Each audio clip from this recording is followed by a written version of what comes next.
estamos viviendo una serie llamada Hacia la Madurez. Es una serie que está buscando y enfocada en ayudarnos a crecer. La Biblia nos enseña que la madurez básicamente tiene que ver con aquello que nos alimentamos.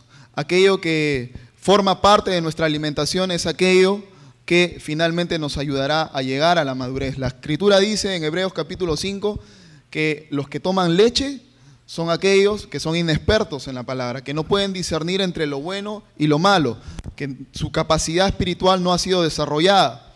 Y ahí no está hablando de hacer milagros, de expresar dones ni nada de esas cosas. Simplemente la capacidad sencilla de decidir o poder discernir, separar lo que es bueno de lo malo. Puede haber gente que tenga una gran manifestación de dones en su vida, pero cuyo discernimiento es pobre, muy pobre, puesto que el don es un regalo de Dios. Y puede fluir en muchos dones, pero sin embargo no sabe discernir entre lo bueno y lo malo. Por lo tanto es una persona inmadura, es una persona que solo requiere de leche. Pero la Escritura nos dice que el alimento sólido es para aquellos que ya han sido entrenados en este proceso de discernir lo bueno y lo malo. Y hemos empezado y hemos decidido durante un buen tiempo, probablemente todo este año, empezar a comer alimento sólido. Así que si ustedes nos visitan por primera vez, eso es lo que estamos haciendo, hacia allí estamos apuntando, estamos aprendiendo y conociendo las grandes doctrinas, y cuando hablo de doctrinas estoy hablando de las grandes enseñanzas de la Escritura. Y comenzamos toda esta serie con el primer capítulo de Hacia la Madurez, y ese primer capítulo tenía que ver con la Biblia.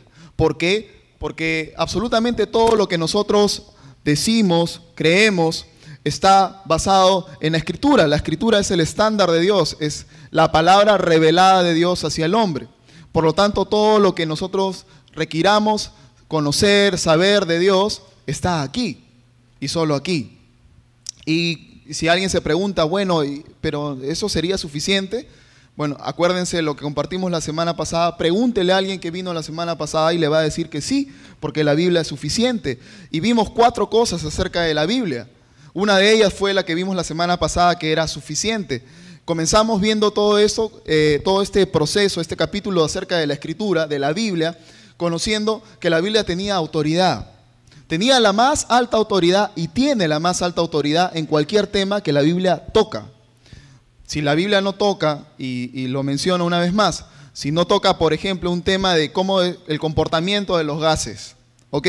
No toca aquí presión, volumen igual RTN. Ya, no dice nada de eso.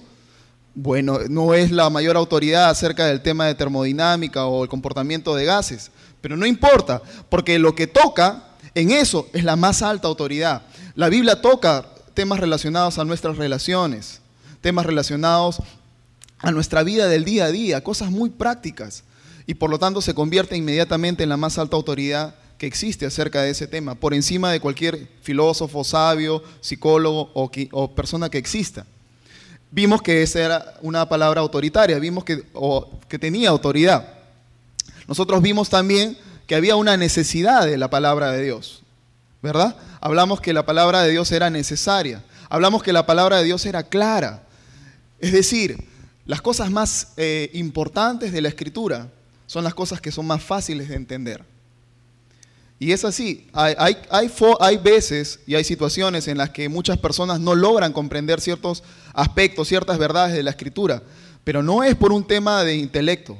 Muchas veces no tiene nada que ver el intelecto, tiene que ver la disposición del corazón.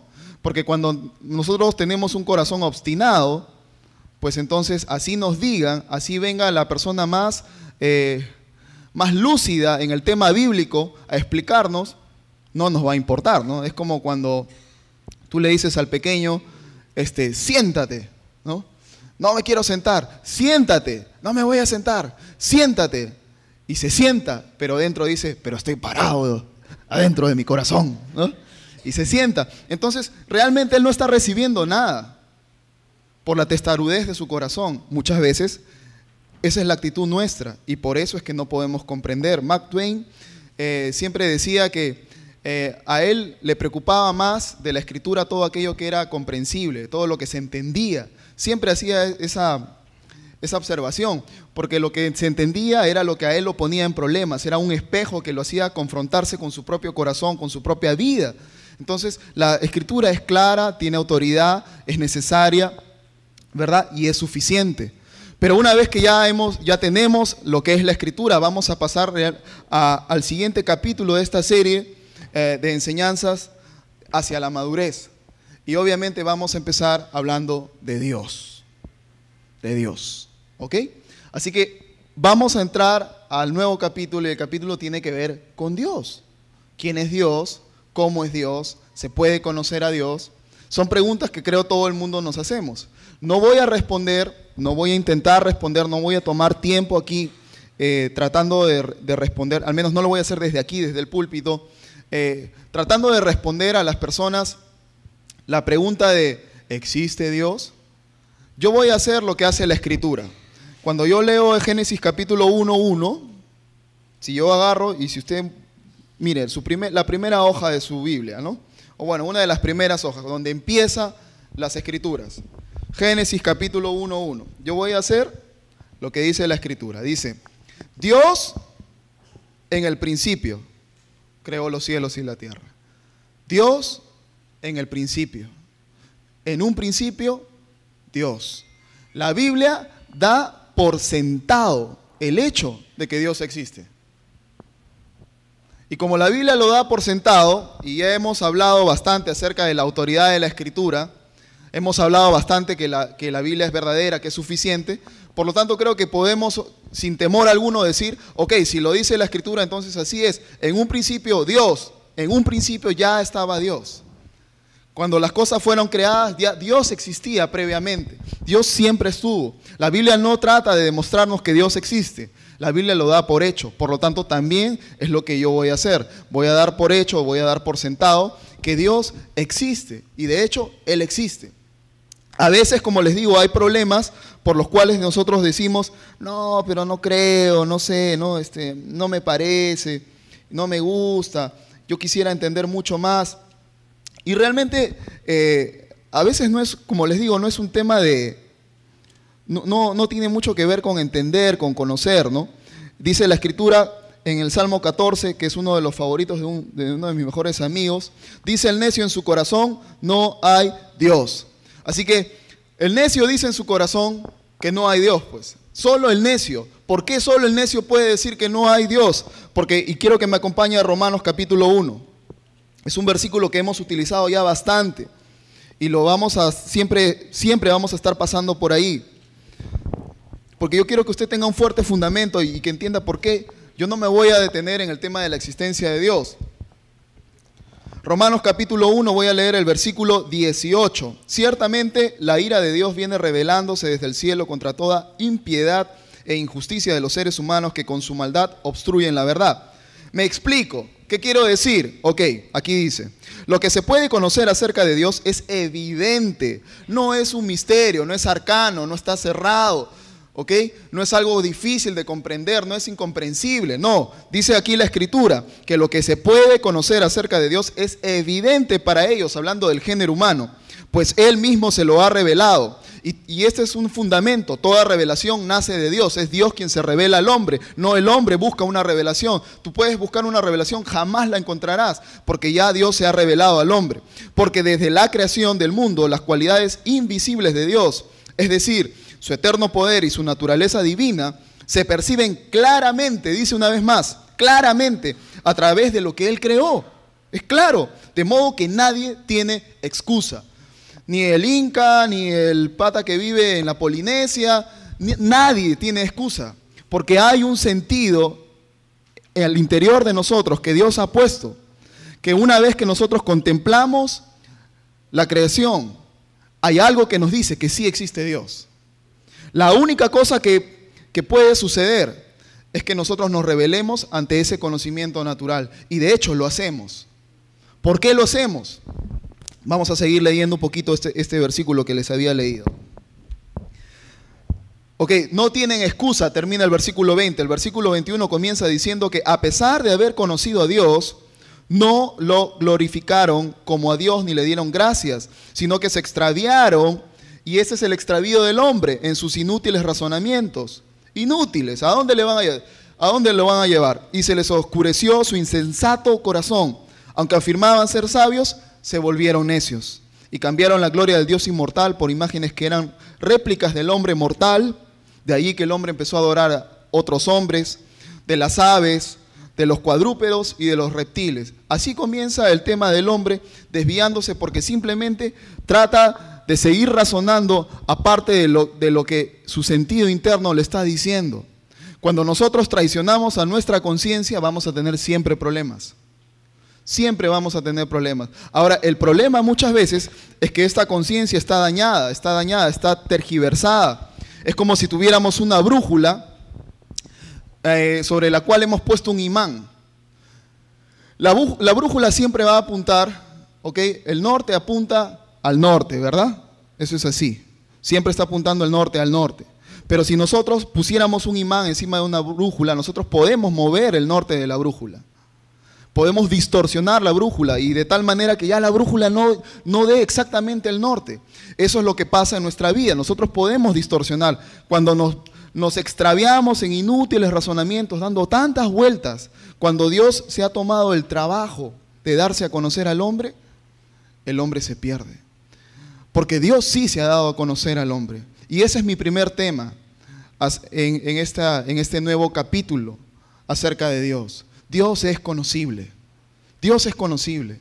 Y la primera cosa que nos demuestra que Dios es conocible es la naturaleza. Y usted puede apuntar que Romanos capítulo 1 del 18 hasta el 23 le enseña al hombre que sí, Dios puede ser conocido por la naturaleza. Ahora, puede ser conocido de una manera muy limitada.